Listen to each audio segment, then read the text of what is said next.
For those who seek adventure, this is the Buffalo Roamer Podcast, sharing the people, places, and moments that make a life on the loose worth living. The thing that's going to stick out to you most is when they open up that plane door. The cold is something like you've never felt. There's a huge blonde grizzly bear. And when it saw us, this thing put its head down, stomped on the ground, and hissed like an alligator. The jungle's so thick. Even if you had a machete, you couldn't get through it. I just crossed this brutal stretch of desert, and I was really suffering. I'm your host, Will Collins, an adventurer, outdoorsman, and roamer of wild places. I've backpacked the Brooks Range, rafted the Grand Canyon, and canoed from source to sea, both the entire Mississippi and Yukon rivers. I live for adventure, travel, fresh air, and diving into the unknown. And now, I hope to share my passion with you on the Buffalo Roamer Podcast. All right, here we go, episode 47 of Buffalo Roamer Outdoors. Thanks for tuning in yet again. Today's show should be a good one. It's a little bit different. It's going to be a guest post from Mason Gravely with the Adventure Sports Podcast. Mason hosts that show. Go follow that, all kinds of good stuff. A very similar sentiment to Buffalo Roamer Outdoors. Mason and I connected. I'd been on the show some time ago. We reconnected, and this is our most recent episode that he posted on his feed for the Adventure Sports Podcast. So it's my story about the Yukon River trip that I did in 2018. So a little interesting, a little different. He's the host of the show. I really enjoyed talking with him. So without further ado, I'm going to give it away to Mason Gravely of the Adventure Sports Podcast. This is episode 47 of Buffalo Roamer Outdoors, guest edition with Adventure Sports Podcast.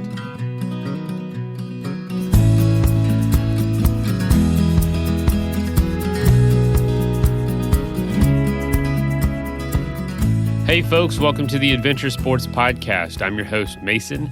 Today we're talking to Will Collins. Will was back on the show in I can't even remember, but it's in the show notes. He was on to talk about his through paddle of the Mississippi River, paddling the whole length of the Mississippi River, which was amazing. And today he, in my opinion, he one-upped himself by through paddling the entire Yukon River, all through Canada, in Alaska. And if you know anything about the Yukon River, man, it is way out there, and you were in some wilderness, maybe some of the most remote places in in North America, which is pretty amazing. So totally different experience in a lot of ways than the Mississippi River, but I'm sure similar in some. But we get into it. Will is awesome, and if you don't know, he hosts the show Buffalo Roamer. And that show is similar to ours, actually, interviewing really interesting people doing interesting adventures all over the world. So check that out, Buffalo Roamer. And I'm actually going to be on that show soon. I'm not sure how it lines up with this one. Maybe you're tired of my stories, so I'm not going to take that personally. But Will was awesome to talk to. Great conversation. And just love what he's doing in this world. So in this adventure scene, in this adventure world. Let's go ahead and jump into Will's story, and thanks for tuning in.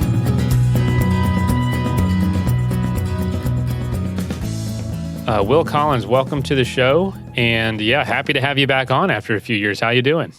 Yeah, absolutely, Mason. It's great to reconnect, and looking forward to being on the show. As I was saying, I like listening to the episodes, and good to reconnect. And with me having my own podcast, the Buffalo Roamer Podcast now as well, and still doing adventures. Good as time as any to talk about adventures and rivers and all kinds of fun stuff, right? Yeah, man, absolutely. So we had you on back in before I start that, where are you coming from today? That's the first question I always like to ask. So I'm in a small closet on the second floor of a small farmhouse here in northern Illinois, which is where I live and run a farm here. Do you really? Wow. Run a farm. Yep. Tell us about the farm. What's all going on with that? Oh, the farm's great. Yeah. So it's my family's farm here, and we have pigs. We raise market hogs. So if you go to the grocery store and grab a package of bacon, that's the type of stuff that we produce. So we raise the pigs, and then we sell them at market weight to the butcher, who then processes them. And then we also have a bunch of corn and soybean as well. No kidding. Wow, that's I raised a couple hogs growing up. An individual, like Sure. as an FFA, if you've ever heard of that. And Oh yeah. I'm sure, I'm sure. Um, and it was heartbreaking, man. I had to sell my hogs, and the money was nice. It actually helped pay for my first apartment when I left. But Oh, that's awesome. but yeah, it Yeah, really it's- sucked having to say bye to old Ringo and Tusk if you're out Yeah. there somewhere. Sorry, buddies. That's funny. Yeah, it's one of those things. I'm pretty happy with it, and yeah, I like what we do, and it's fun, and it's always different. I work outside, so that's always enjoyable, and fixing stuff and trying to fix problems. So yeah, I like doing it. And now, Will, you're in an area that maybe kind of like me, where people aren't. They don't think of it as the first location for an adventurer to live. Are you like an outsider are you the black sheep of the family in a way? It's like, this is crazy, funny, dude. It's funny, Mason. I feel like I've come full circle, to be honest. I bounced around. So I grew up here in Illinois. Then I bounced around after high school. I went out west to college in Boulder, in Colorado. Boulder, that's right.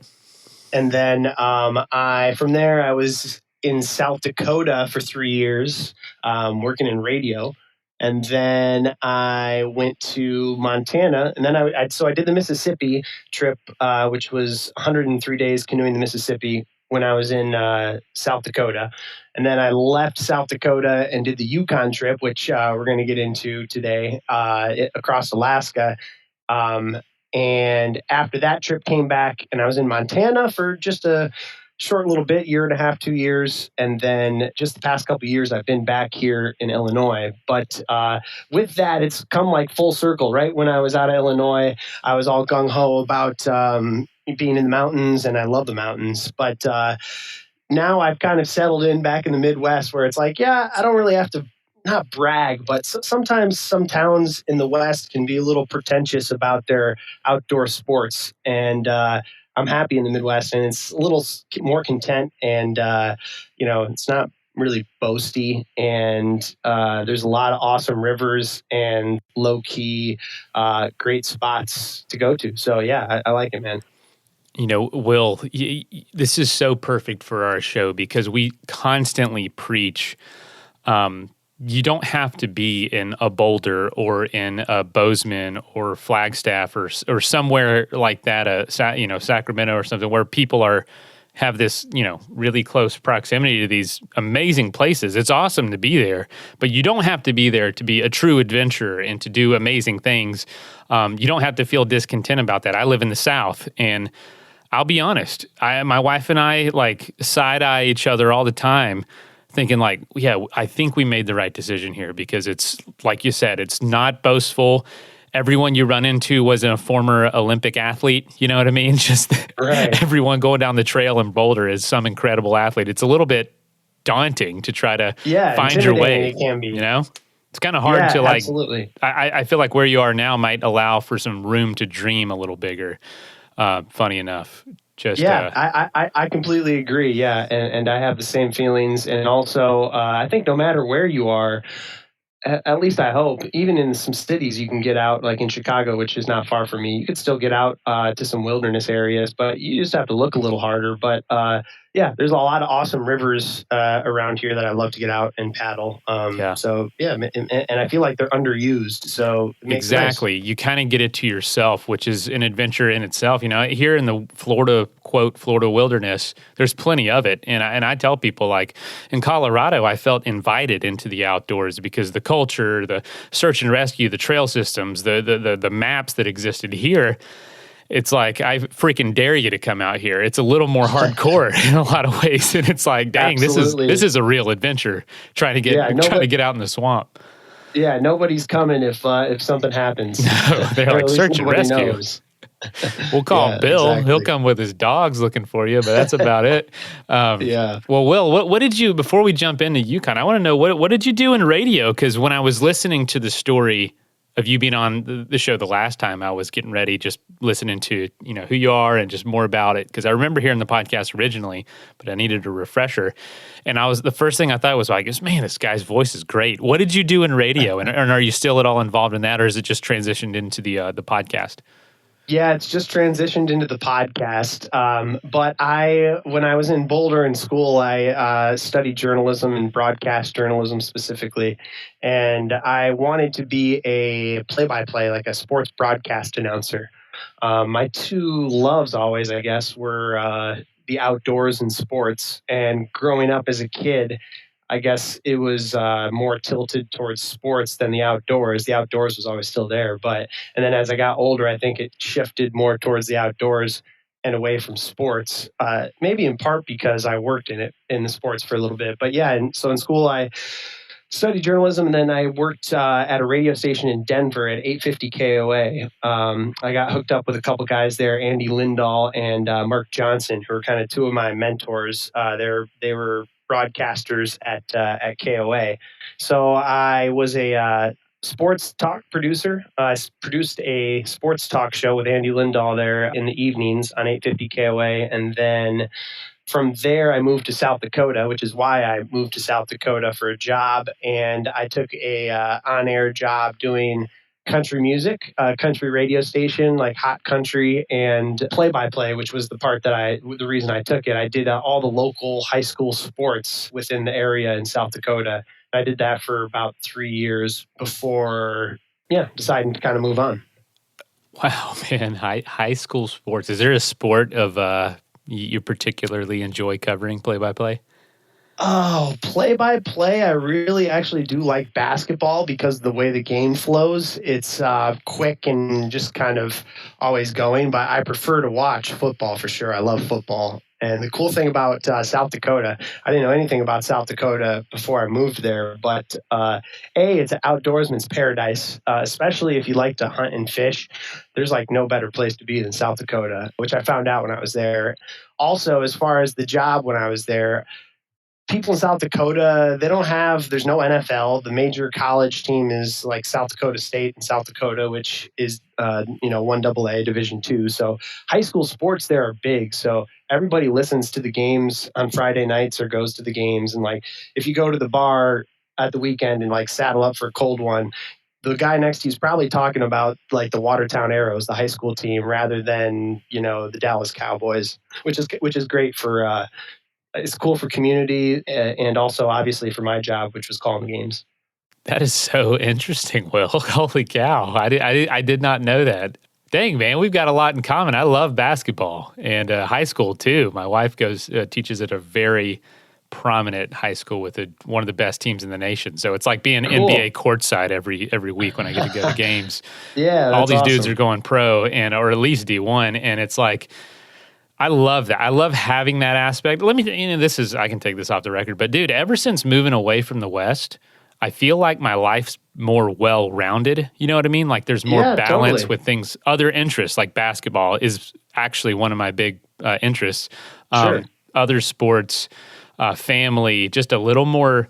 It's not like extreme with awesome jagged mountains everywhere and being up in the mountains every weekend, but it's like more balanced with other great aspects of life. So nothing's extreme anymore, but everything's weirdly better. If that makes sense. I completely agree, man.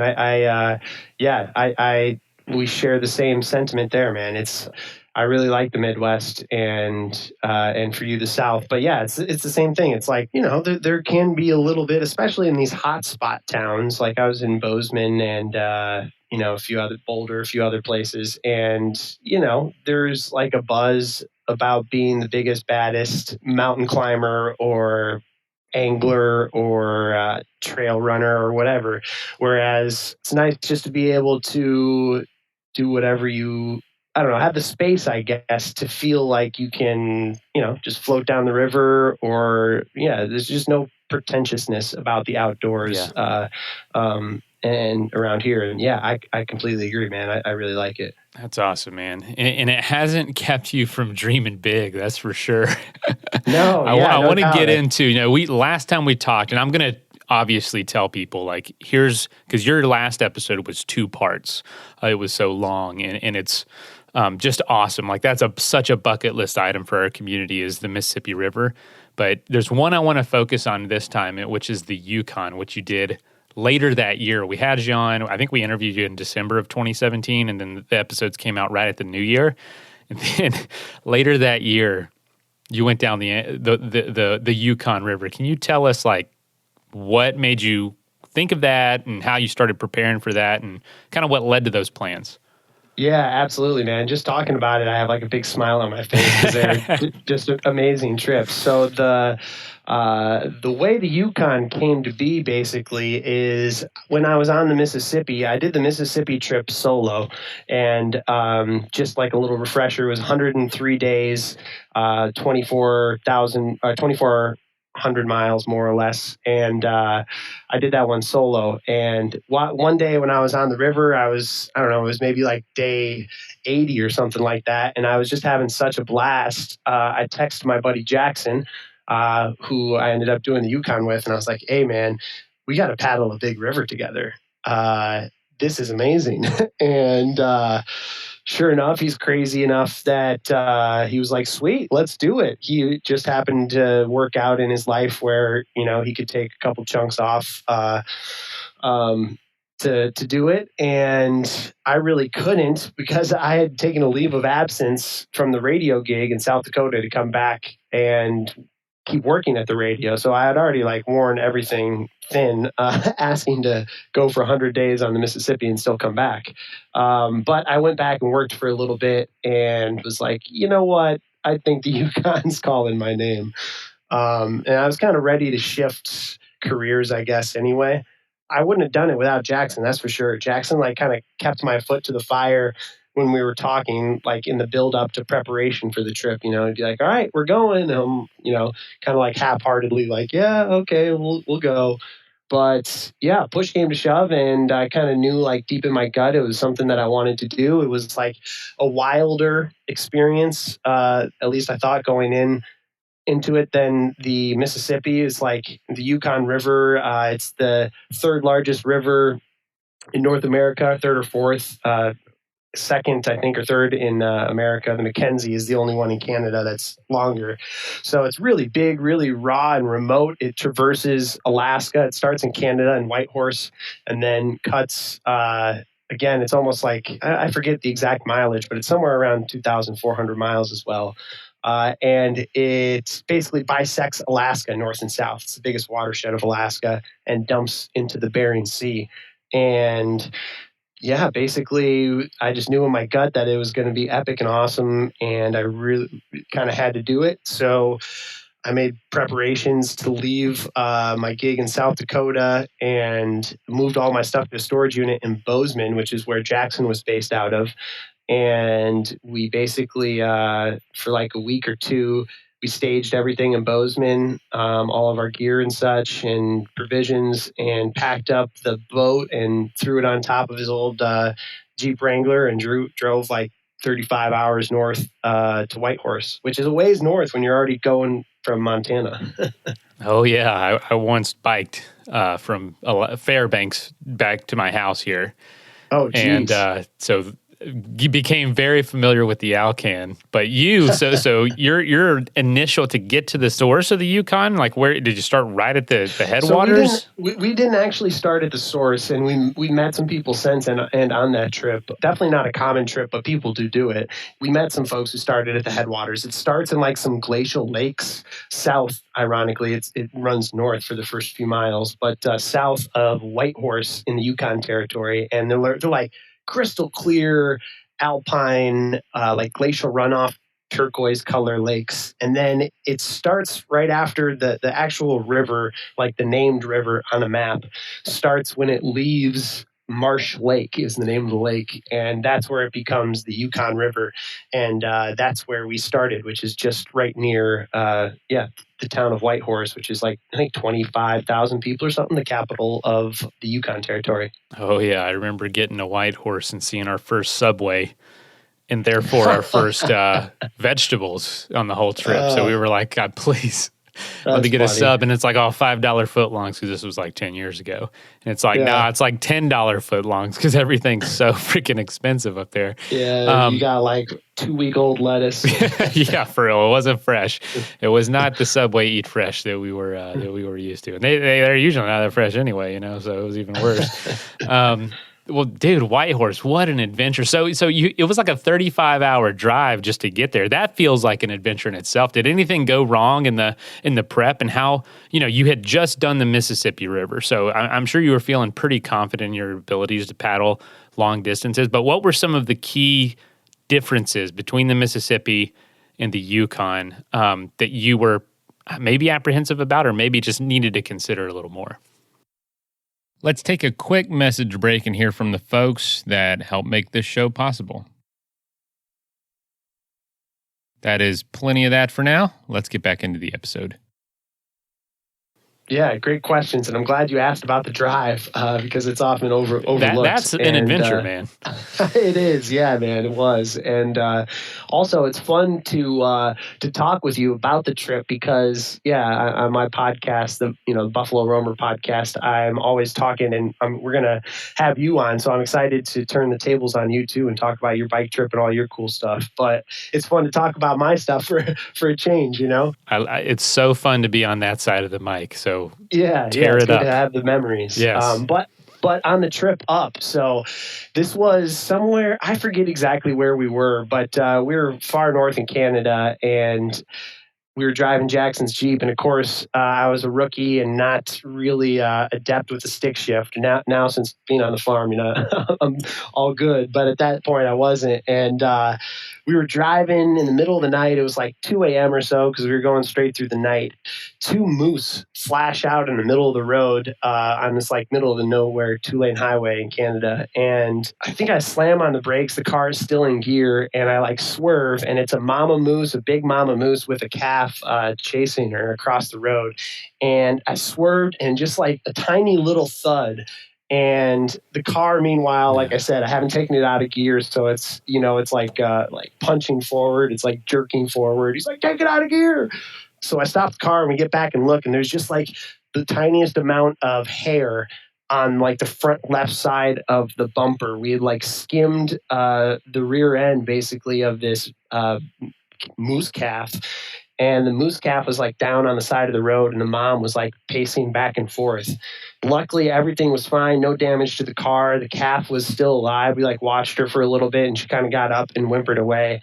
But yeah, it was gnarly. We thought the trip was about to end right there, like a few more inches to the left, and either of those moose through the windshield would not have been good. Oh my gosh, that is wild. Yeah, because people, if you don't realize, moose are their backs are like 10 feet tall.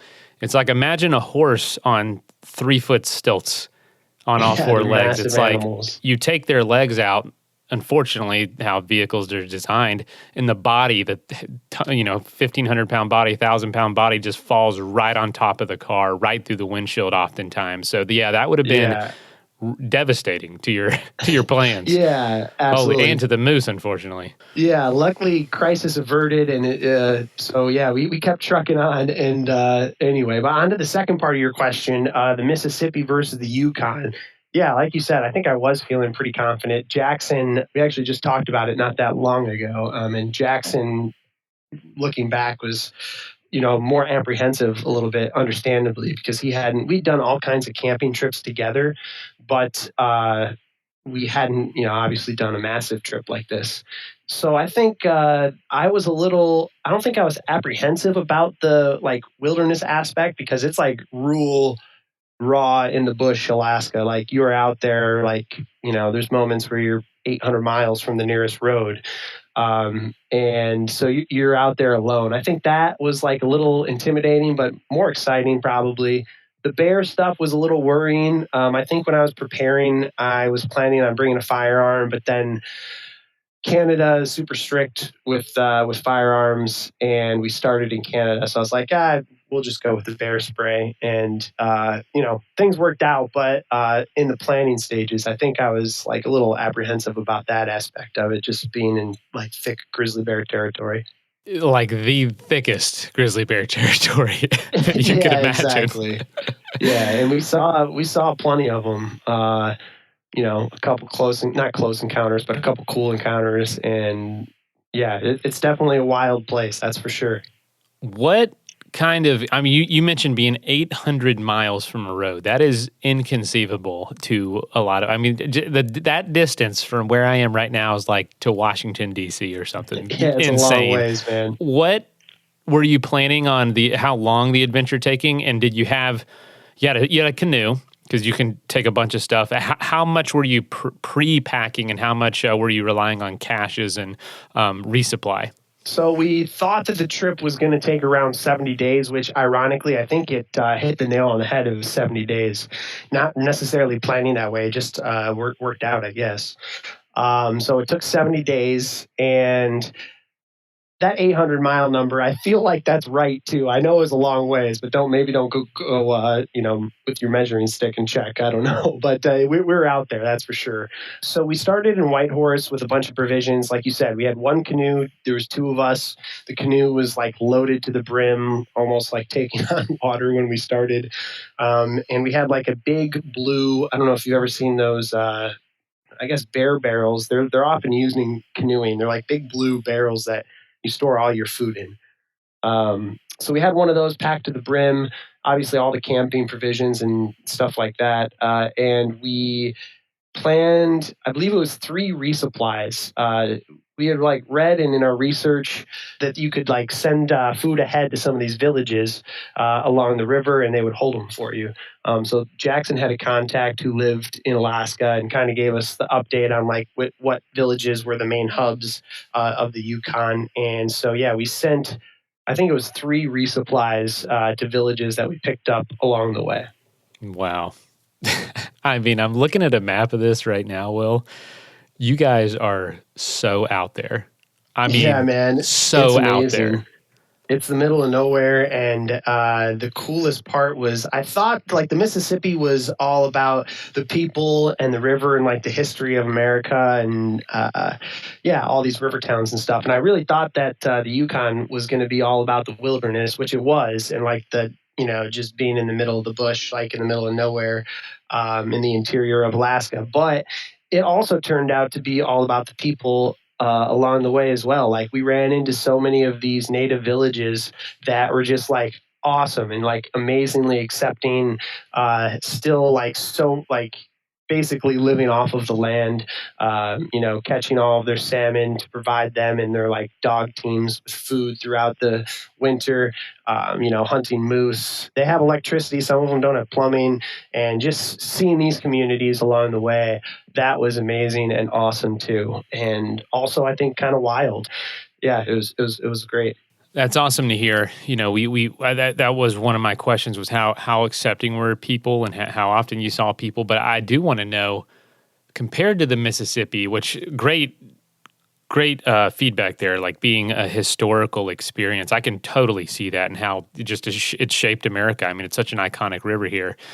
Yukon is as well for different reasons, just being wild and big and way up there. What did you have to prepare for as far as water skills? Were there tons of rapids that you need to get ready with? What did you know about that going in, and how did that compare to the Mississippi? Basically, we knew very little, man. We were just kind of we had like there is one guidebook. I think it's called Paddling the Yukon and its Tributaries, and it's one dare I say badass dude who has paddled the Yukon, and as the title says, like all of its tributaries, paddled them. You should get that guy on. I forget his name, Dan McLean or something. But that is insane. Yeah, he's gnarly and amazing. So he has this guidebook.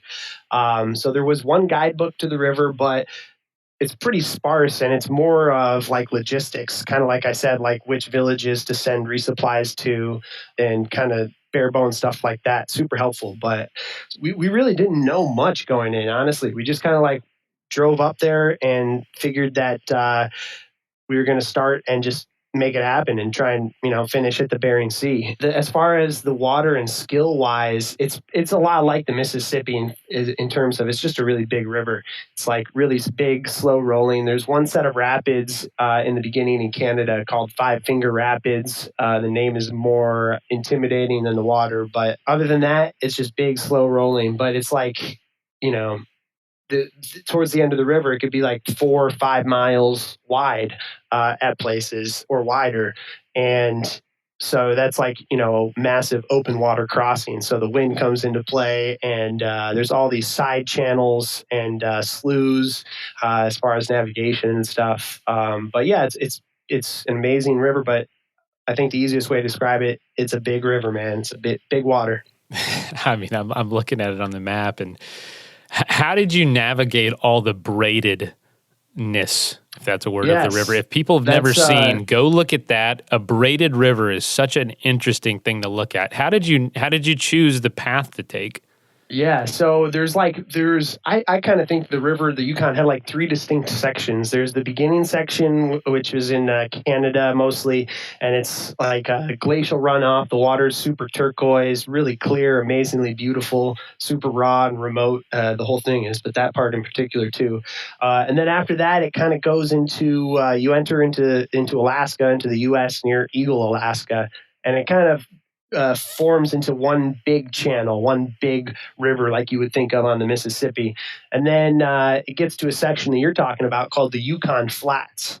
And that area near Fort Yukon, the village there, is super braided, man. It's like, so many intertwining and intertwining fingers, super wide, all of these islands, really awesome. And it's a notorious area for people to get lost. But I don't know. Luckily, Jackson and I, we didn't have any issues navigation wise through there. We just kind of, maybe that in part comes to experience. I don't know, but we just, follow the main channel and try and follow the fastest moving water. I think we had to like drag our boat over some dead water and sandbars a couple times, but nothing too bad. We just kind of pointed it downriver and went through the maze. Wow. What you say you came across these towns and some folks that were living out there, these villages. What did people think about your adventure? Because I'm sure they were asking. Oh yeah, most people thought we were crazy, of course, but they were also intrigued. It's like, these two, these two white boys floating down in a canoe in the middle of nowhere, Alaska, pulling up on these towns and villages.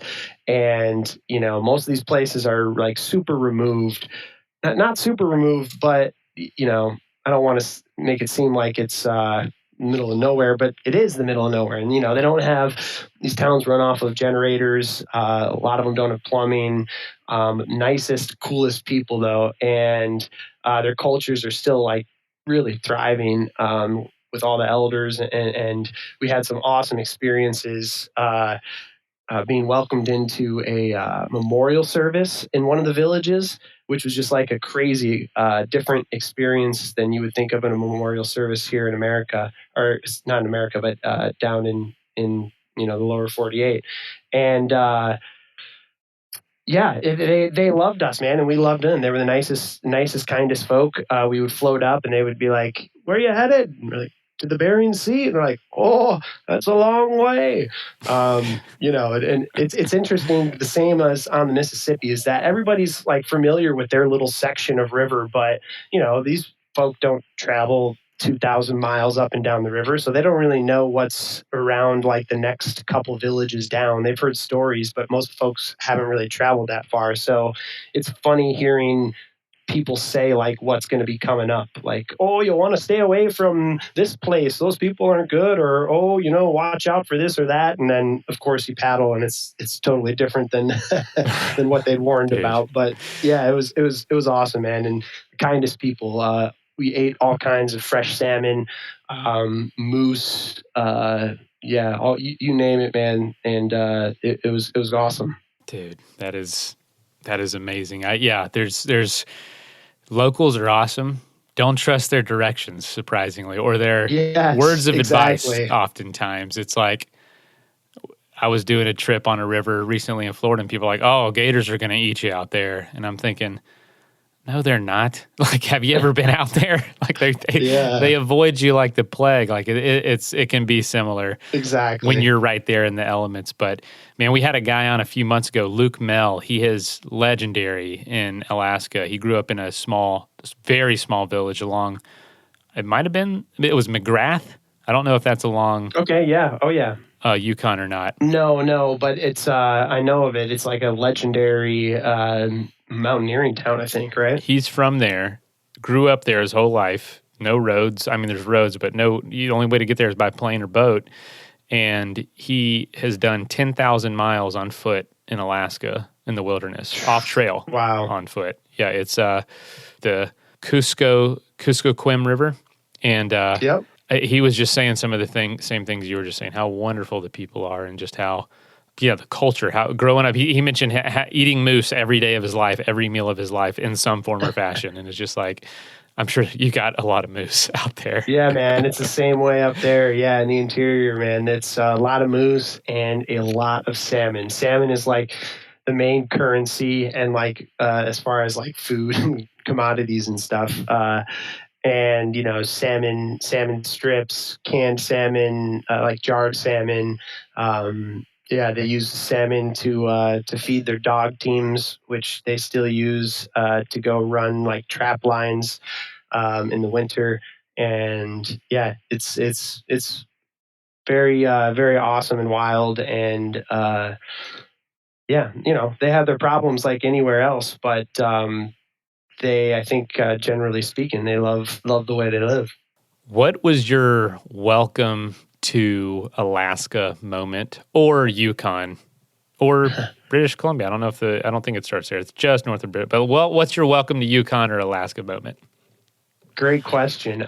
Definitely the welcome to Alaska moment, I think for me was, and actually we were in the Yukon at this point, still in Canada, and we had just left, it was maybe day 4 or day 5. We had just left Lake Labarge, which is kind of a famous or infamous lake up there that the poet Robert Service wrote about. And we just left Lake Labarge, and we were coming around a corner, and we were like playing some music on a Bluetooth speaker, just kind of burning the day, paddling.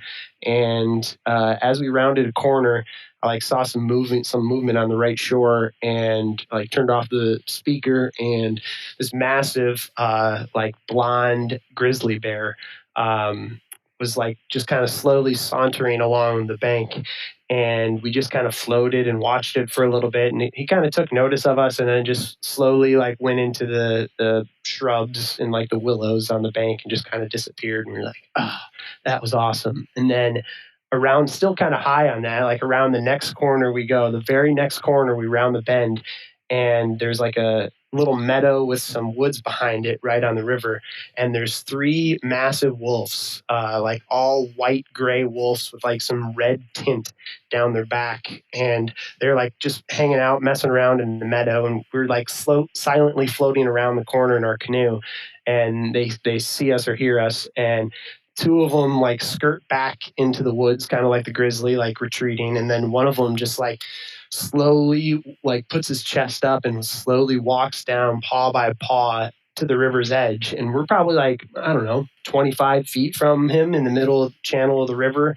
And he's on the shore, and we're just like eyeing each other up. And as we go around this bend, he watches us, and his like head turns as we float away. And we're watching him just silently like, holy cow, like that, we are definitely in it, man. Like we are in it. I think after that we we actually took a pull of some whiskey that we had left over from Whitehorse as like a celebration. We're like, all right, cheers. We are in it now, man. We're in it. It's freaking awesome, man. That's so cool. Gosh, the Mississippi you did solo, 100 days, over 100 days. And this one, not a short adventure by any means, 70 days or 103 days, 70 days. 2 people. So you had Jackson with you. What was it like getting used to a partner in the same vessel as you?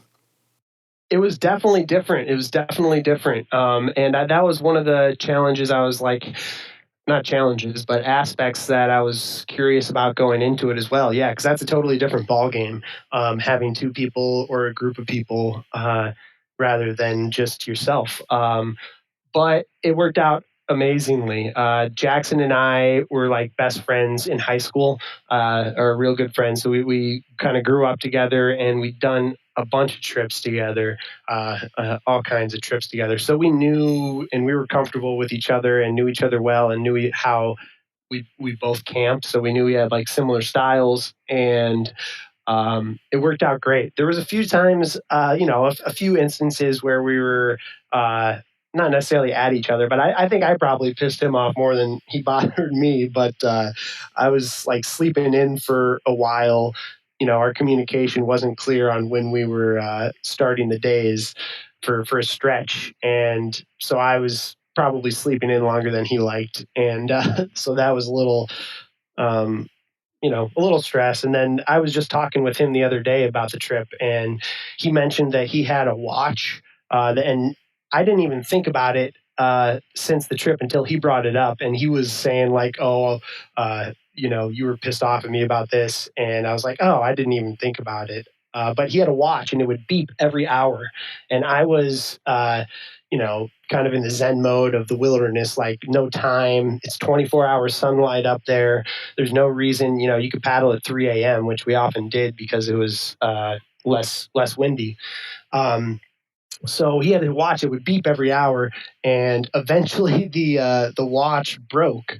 Ironically, as he was trying to turn the beep off because I was complaining to him about the beep, the watch broke, and it was funny because he said that was like a pivotal moment for him. It was like, oh crap, like everything that I have to hold on to as far as time and like holding on to a normal structure is now gone. And he said after that, it was like great because he fully got engulfed into the woods. But that was another little tension thing. But other than that, no, man, it was great. We were all on the same page, and we still are best friends, really good buddies. And hope there's more to come.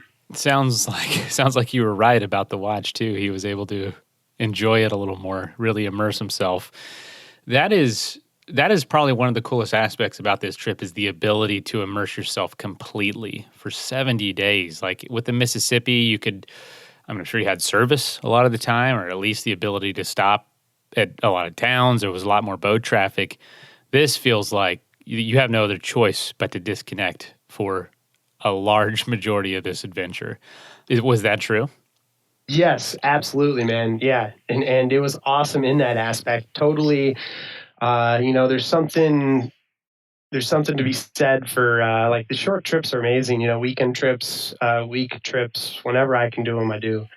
But there's something to be said for those longer trips where, it takes maybe 4 or 5 days to get into the zone, and then you're finally engulfed on some of the shorter trips. Then you're right back to it, and you're already looking. You're like, oh, okay, in a couple of days we have to hike out of here or whatever it may be. But yeah, man, on a 70-day trip, you were living every day, just making it to the next camp spot, trying to find water, thinking about the food you're going to make and eat, just living with the river, really, and living in the bush, man. It was great. And yeah, we had one Garmin inReach with us, so if we had like clear skies, we could send out occasional text messages, no voice calls, but we did have that communication line, so we sent out text messages occasionally. But other than that, yeah, it was just the two of us, and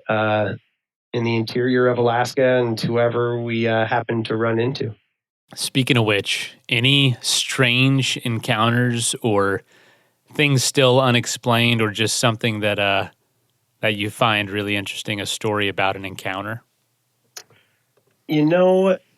Not strange wise, I don't think. Lots of amazing, really good encounters. Two of them I guess one's a strange one. I guess I count this one as strange. We were paddling one day, and as we've mentioned, in the middle of nowhere, so you don't hear boats that often. And we heard a boat off in the distance, kind of like beelining it right towards us. And as it got closer, sure enough, yeah, it was coming right towards us. And we're like, what the hell's going on, and it pulls up next to us, and it's this guy who his name's Steven, and his wife, and they're like his wife's friend, and they were just out for a cruise. They're from the village, the next village that we were going to, and they pulled up, and were like, "Hey, you guys look like you need a beer." And of course, we weren't going to turn that down. So we linked up with them and hung out for a few hours, just talking on their boat and having a couple beers. And so after we were hanging out with them for a while, they're like, all right, well, it's only like 5 or 6 miles down to town. So why don't you just bring your stuff in our boat, and we're going there anyway. So we'll just take you down to town. And that was the only time that we had like thought about, hitching a ride, or really the only availability we had too, as far as versus paddling every single mile. But we're like, yeah, let's do it. So we load our stuff in the boat, and he starts bombing it. And it's a big river, lots of sandbars, and the sandbars are always moving in location with the currents and the flows. And sure enough, he's bombing it. It's kind of like dusky out. It's 24 hours sunlight, but there's like a few hours where it's kind of just like a setting sun. And sure enough, there's like a sandbar pops up in the middle of the river right in front of us. And me and Jackson are both like, sandbar! And we slam into it, going really fast. He basically beaches the whole boat. The canoe flies out of the bow of the boat.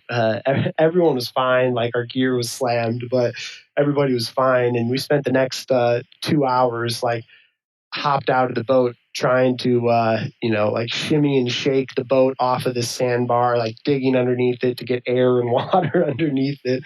I think eventually what we did was we had a few logs that we like put underneath it and got it rolling a little bit. But it was bad. And then as we were like leaving, Stephen was like, all right, we got the boat back in, hop back in and let's go. And he looked over at his wife, and his wife just gave him like, the look if you have a significant other where it's like, no, like we're not taking these two boys any farther. So we ended up just like realizing it, and we're like, we'll just stay here. So we ended up sleeping on this like sand mud bar as they went back and went to town. But it was a funny story, and they ended up helping us out when we went into town the next day, getting some resupplies and stuff anyway. So it all worked out, but that was pretty funny. Golly. The things you can't plan for, Yeah, moving exactly. sandbars. Holy cow. That is, that is interesting. That's one of my favorite things about these big adventures is just the unexpected encounters like that and the unexpected problems, really. Speaking of that, what was maybe something that became really important with this adventure, or something that you kind of maybe under-planned for? I think a couple things, but water it seems weird. And in retrospect, I've learned more and would do things differently. But it seems weird being in a river and being worried about water. But it's like a really big, muddy, silty river. So whenever we could, we were looking for fresh water, which was basically like creeks and little tributaries or different rivers that would pour into the Yukon. And that's where we would refill our water.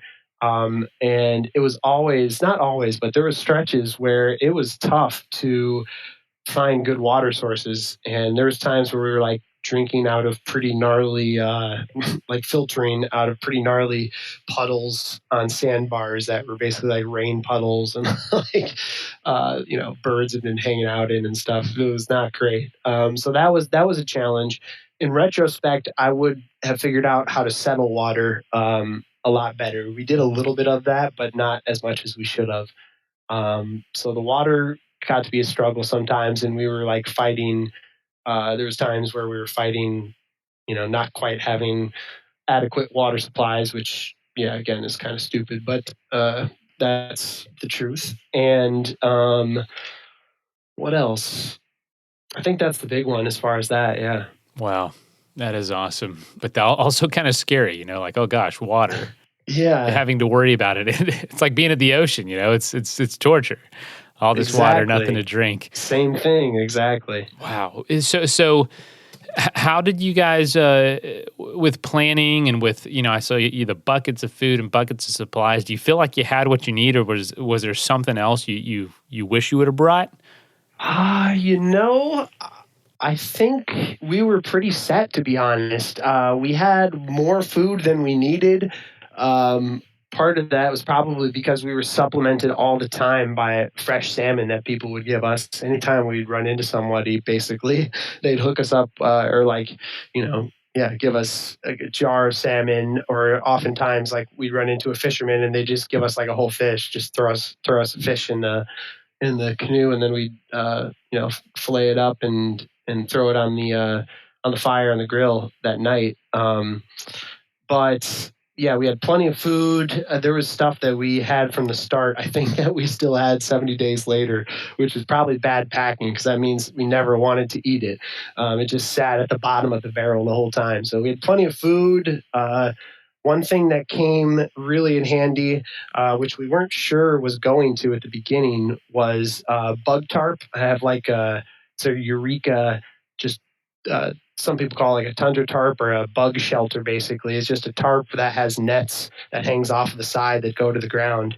And there was times in the beginning of the trip we thought we weren't even going to be using it. Like the first 15, 20 days, there was no bugs. And then later on in the trip, there was times where the mosquitoes were just like terrible. The worst mosquitoes I've experienced. And so that bug tarp was massive, because we'd set it up and we'd hang out under there in the evenings and make dinner and be able to hang out and chill without just being absolutely crushed by mosquitoes in every inch of your body.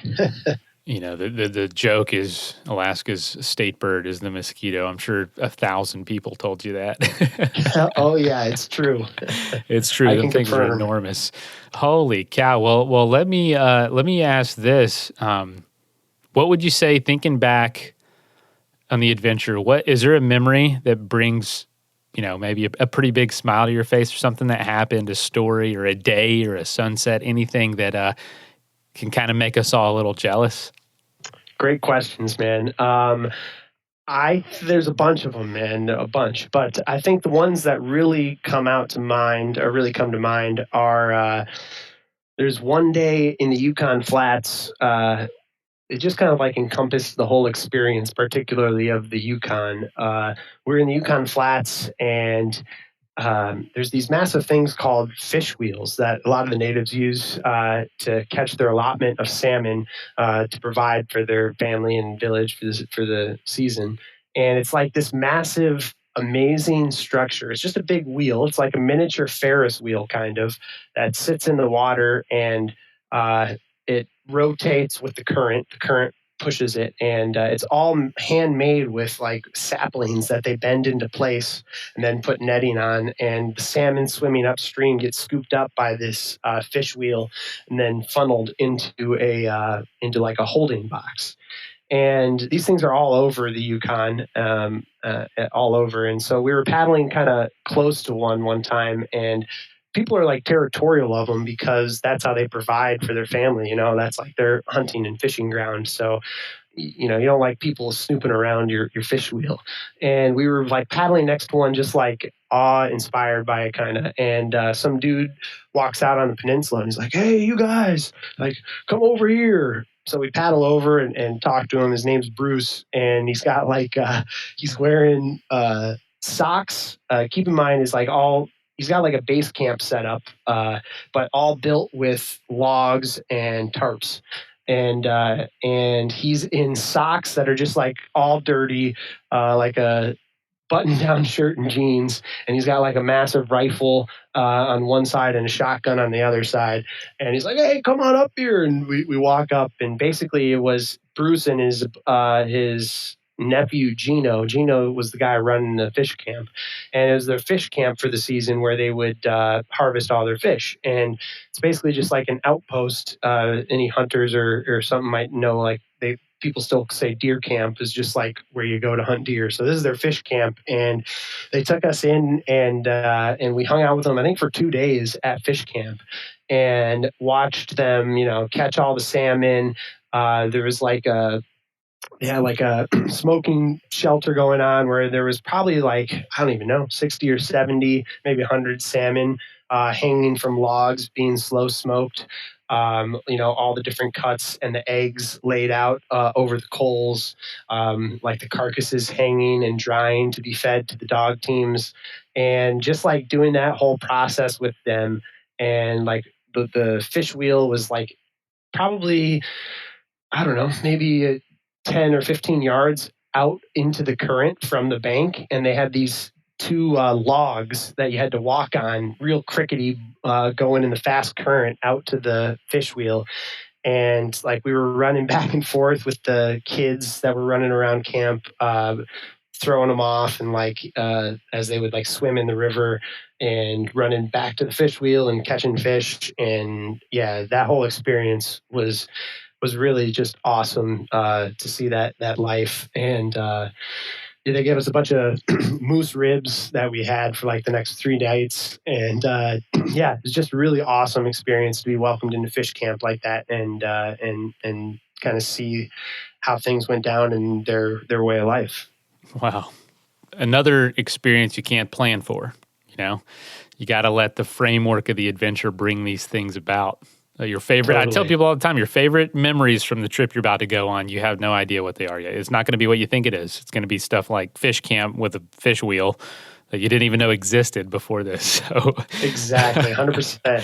that is awesome. So as you got closer, you talked about the 3 different styles of the river, and I know we're almost out of time, but if you've got a little time, I'd love to ask a few more questions. Absolutely. Cool. What was going through your mind, or what was the river like as you started getting closer to the Bering Sea? And then where was your finish line, technically? Yeah, so the finish line is a little village of Immersion, which sits right at the mouth of the Yukon where it meets the Bering Sea. It's a little fishing village. They have like one of the only like processing plants in the area, where they process local fishermen's salmon and ship it off for fresh Alaskan salmon. So they have like a little industry there.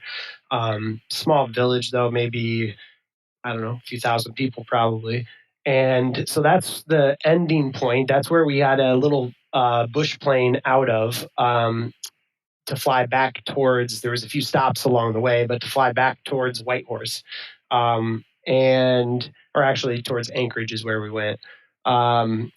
So that was the ending point, but the actual ending point was about 20 miles past Immersion, where the Yukon actually like dumps out into the Bering Sea. It's a little bit past the village. So we ended there, and we arranged with actually the mayor of Immersion to meet us and pick us up in his motorboat the next day once we reached the Bering Sea. And he drove us back upstream 20 miles to Immersion, or however far it was, I forget. I think it's 20 miles back to Immersion.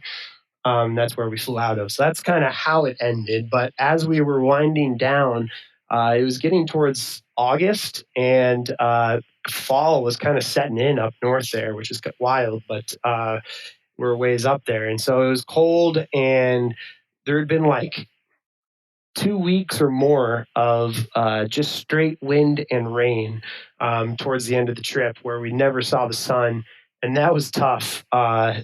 So like we were never, there's days or, week stretches where we were never really dry. Like you put your rain gear on and it was already soaked through from the day before, and it was just kind of wet and soppy, and it just kind of was what it was. And it was cold, and the river was really big at that point and wide. And when it was windy and cold and rainy, those waves on the river would pick up. And so those last couple of weeks were tough, man. We fought through it. We had a great time still, but they were tough. And the finish line was definitely on our minds. I don't think we would lie about that. That sounds pretty rough, especially if I'm not mistaken. You're kind of out of probably the real mountainous, pretty areas. Maybe not. But the river's so big, so wide, Yeah, it probably was big. difficult to be like, and raining, you couldn't see anything anyway. Yeah, exactly. Not really anywhere to not many good places to take shelter and get out of the rain. So yeah, it wasn't ideal. But eventually like the last 2 days, the sun came out, and it was like a perfect ending to the trip, with like some warmer weather, and we were able to dry stuff out, and it was a great way to end it. Wow. So looking back, nearly 4 years now, it will be. What would you say has been just one of the major lessons you've learned from this experience that you didn't know after the Mississippi trip? that I didn't know after the Mississippi. A lot of the Mississippi things I learned were reinforced, I would say. Okay. Like just being open to new people, and you know, like everybody has a story. If you just like meet a random person and talk with them, they're probably interesting. They probably have a story, no matter who they are. Even if they don't think it's a good story, it probably is. And so that was reinforced, but that was different than the Mississippi. My general takeaway, a lot of it has to do with what we talked about, which is like the native culture up there. I had no idea, the like depth of it and how it all worked, and how big of a population the native culture is up in Alaska, especially in the interior, but all over, and like how close they still live to the land, and just their relationship with the state, with the country, with like their land, with the idea of wilderness. All that's amazing, man. It was really cool, and also interesting. Just like you would not think, talking to you from outside of Chicago here today, that there's Americans that vote for the president just like you and I, who live the way they do without, a lot of them without plumbing, and oftentimes not proper heat, and like some pretty beat down environments, shacks and stuff, living off of salmon and moose, but they do. And yeah, it's really interesting. I mean, Chicago specifically, think about some of the extreme lifestyles there in contrast to what you just described. It's pretty amazing, the range of lifestyles and people in one country. It's absolutely, it's wild. Yeah, man. It really is is wild. Well, gosh, Will, this is awesome. Absolutely awesome. And since then, tell us about like what you've gotten into now. I know you're kind of using your radio skills again in the form of podcast. And if I'm not mistaken, you're trying to take other people on adventures now too. Yeah, absolutely, man. So obviously all that stuff is still in my blood. I'm a big angler, so I love going fishing all the time, and I love getting out. I get out into the woods and rivers weekly here. But I also host, like you said, the Buffalo Roamer podcast, which is a very similar vein to what you got going with the Adventure Sports podcast. So if people are interested in this story or like listening to your show, I'm sure you'll love the Buffalo Roamer podcast as well. You can find that anywhere podcasts are out: Spotify, iTunes, buffaloroamer.com. So yeah, I've really been enjoying doing that. It's been really fun talking with people, like you said, using the radio, and I just like hearing people's stories. So that's been really cool, and I've gotten really good feedback from that, and I'm looking forward to having you on, Mason, and talking to you too.